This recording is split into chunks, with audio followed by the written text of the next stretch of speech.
Hello everyone, this is Niveda Sarkar. आज हम पढ़ेंगे क्लास 9 इंग्लिश एनसीईआरटी बुक का बिहाइव का सेकेंड पोएम विंड। इस पोएम का पोएट है सुब्रमण्य भारती। दरअसल ये जो पोएम है ये सुब्रमण्य भारती जी के द्वारा तमिल लैंग्वेज में लिखा गया एक पोएम है, जिसे इंग्लिश में ट्रांसलेट किए हैं ए.के. रामानुजन जी ने। तो अब हम जो पोएम पढ़ने जा रहे हैं ये इनकी ट्रांसलेटेड पोएम है। तो आइए शुरू करते हैं।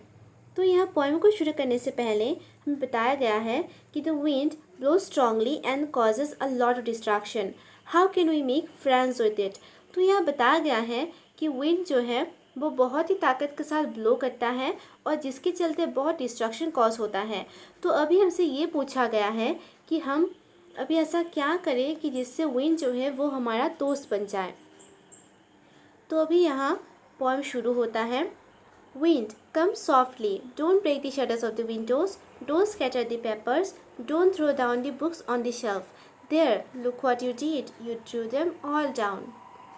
तो अभी इनकी मीनिंग को देख लेते हैं। सॉफ्टली का मतलब है स्लोली या जेंटली। स्कैटर का मतलब है to move away quickly in different directions या फैलाना। हिंदी में हम इसे फैलाना भी बोलते हैं। तो अभी लेखक विंड के साथ कन्वर्सेशन करते हुए बताते हैं कि विंड कम सॉफ्टली। विंड तुम थोड़ा सॉफ्टली आओ, थोड़ा जेंटली आओ। Don't break the shutters of the windows. Windows के शटर्स को ब्रेक मत करो, विंडोज़ के शटर्स को तोड़ो मत। Don't scatter the papers. Scatter मतलब फैलाना। तो जो पेपर्स पड़े हुए हैं विंड तुम उनको मत फैलाओ। Don't throw down the books on the shelf. Shelf में जो बुक्स रखे हुए हैं तुम उनको मत गिराओ। तो बेसिकली यहाँ पर लेखक विंड की ताकत को दर्शा रहे हैं कि विंड कितना पावरफुल है कि वो विंडोज़ के शटर्स को तोड़ सकती है, पेपर्स को फैला सकती हैं, बुक्स को शेल्फ से गिरा सकती है। तो वे विंड से रिक्वेस्ट कर रहे हैं कि विंड तुम ये सब मत करो और जेंटली आओ। There look what you did, you threw them all down. देखो तुमने क्या किया है, तुमने ये सब गिरा दिया है। तो ये सब कॉन्वर्सेशन जो है लेखक विंड के साथ कर रहे हैं और वे विंड से रिक्वेस्ट कर रहे हैं कि ताकि वो थोड़ा जेंटली आए और डिस्टर्बेंस क्रिएट ना करें। तो एक्चुअली लेखक जो है वो यहाँ पर हमें ये समझाने की कोशिश कर रहे हैं कि हमारी लाइफ की जो स्ट्रगल होती है वो कभी हमें सूचना देकर नहीं आएगा कि मैं आ रहा हूँ, तुम तैयार हो जाओ। स्ट्रगल होता ही ऐसा है कि वो अचानक आता है हमारे जीवन में और लोगों को बहुत परेशान करने की कोशिश करता है। तो अब जो है जो लोग बहुत स्ट्रॉन्ग होते हैं, जो लोग मेंटली बहुत स्ट्रॉन्ग होते हैं, वे उस स्ट्रगल को ओवरकम कर जाते हैं। लेकिन जो लोग वीक हैं, जो मेंटली स्ट्रॉन्ग नहीं हैं, उनको वो स्ट्रगल और भी कमज़ोर बना देगी और अंदर से एकदम तोड़ देगी। तो अभी हम आगे देखते हैं। You tore the pages of the books, you brought rain again. You are very clever at poking fun at weaklings. Frail crumbling houses, crumbling doors, crumbling rafters, crumbling wood, crumbling bodies, crumbling lives, crumbling hearts. The wind God winnows and crushes them all. तो अभी हम इन कठिन words की meaning को देख लेते हैं। Poking fun का मतलब होता है मेकिंग फन ऑफ। वीकलिंग्स का मतलब होता है वीक थिंग्स। फ्रेल का मतलब होता है वीक। क्रम्बलिंग का मतलब होता है ब्रेकिंग और फॉलिंग अपार्ट। और रेफ्टर्स का मतलब होता है sloping beams supporting a roof. और विनोस का मतलब होता है सेपरेटिंग ग्रेन फ्रॉम चाप। तो अभी हम इनकी डीप मीनिंग को देख लेते हैं। You tore the pages of the books. तुमने बुक्स के पेजेस को फाड़ दिया है। You brought rain again. तुमने फिर से बारिश को ला लिया है। You are very clever at poking fun at weaklings. Weaklings मतलब वीक थिंग्स। तो लेखक बोलते हैं कि विंड तुम बहुत चालाक हो, तुम उन सब चीज़ों का मजाक उड़ाते हो जो वीक है। Frail crumbling houses, crumbling doors, crumbling rafters, crumbling wood, crumbling bodies, crumbling lives, crumbling hearts. Frail का मतलब ईजिली ब्रोकन या वीक। क्रम्बलिंग का मतलब ब्रेकिंग और फॉलिंग अपार्ट। रेफ्टर्स का मतलब sloping beam supporting a roof, यानी रेफ्टर जो है वो रूफ को सपोर्ट प्रदान करता है। तो यहाँ जो है लेखक उन सब वीक चीज़ को बता रहे हैं जो वीक है, जो बहुत ही वीक है वो ब्रेक हो रहे हैं। तो क्या क्या चीज़ यहाँ पर ब्रेक हो रहे हैं? हाउसेस, जो हाउसेस वीक हैं वो ब्रेक हो रहे हैं। जो वीक दरवाजे हैं वो ब्रेक हो रहे हैं। जो वीक रैफ्टर्स हैं, वुड्स हैं, वो ब्रेक हो रहे हैं। बॉडीज़, बॉडीज़ मतलब हमारा human bodies, lives and hearts, ये जो सब चीज़ें हैं ये सब बहुत ही वीक हैं और ब्रेक हो रहे हैं। तो जितना भी वीक चीज़ें हैं उन सब का तुम मजाक बनाते हो या फ़ायदा उठाते हो। तो अभी आगे लेखक बोल रहे हैं कि the wind god winnows and crushes them all. Winnows मतलब सेपरेटिंग ग्रेन फ्रॉम चाफ। तो वे बोल रहे हैं कि जैसे यहाँ पर ग्रेन और चाफ को अलग किया जा रहा है, ठीक वैसे ही विंड गॉड जो है, तो यहाँ लेखक विंड को विंड गॉड बोल रहे हैं।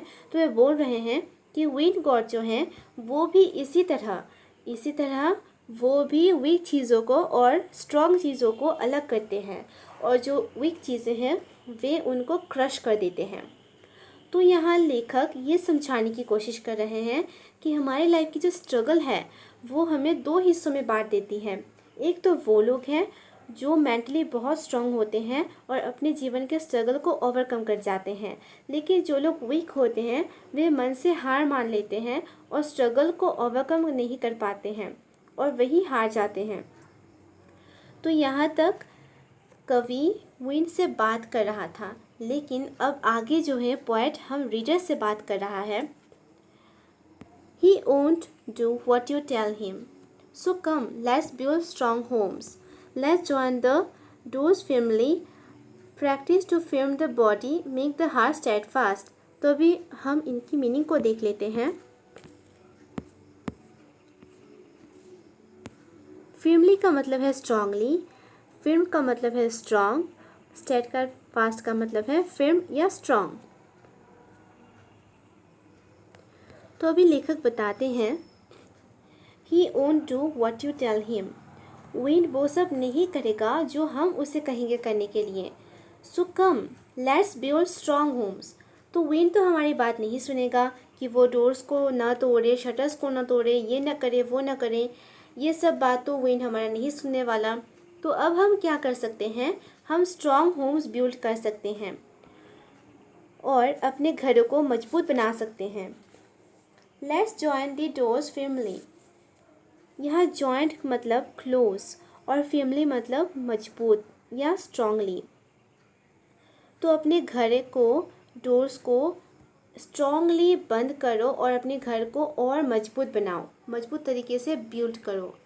प्रैक्टिस टू फिर्म द बॉडी, फिर्म मतलब स्ट्रॉन्ग, तो अपनी बॉडी को स्ट्रॉन्ग बनाने की प्रैक्टिस करो। Make the heart steadfast, steadfast का मतलब अगेन फिर्म और स्ट्रॉन्ग, तो अपने दिल को मजबूत बनाओ, दिल से कमज़ोर मत बनो। Do this and the wind will be friends with us, ऐसा करो तो विंड जो है वो जो आज हमें इतना डिस्ट्रक्टिव लग रहा है, जिसके लिए हमें इतना स्ट्रगल करना पड़ रहा है, तो वो हमें इतना चैलेंजिंग नहीं लगेगा। The wind blows out weak fires, he makes strong fires roar and flourish. तो अब हम इसकी मीनिंग देख लेते हैं। फ्लोरिश का मतलब है ग्रो और प्रेज का मतलब है थैंक यू।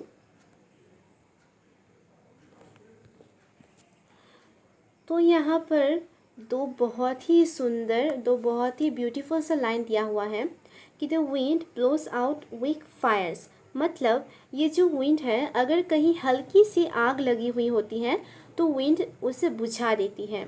जैसे आप अगर मैचेस की तीली जलाते हैं तो अगर कहीं से हवा चलती है तो वो बुझ जाती है, लेकिन he makes strong fires roar and flourish. Roar का मतलब बेसिकली जो शेर की दहाड़ होती है उसे रोर कहना बोलते हैं।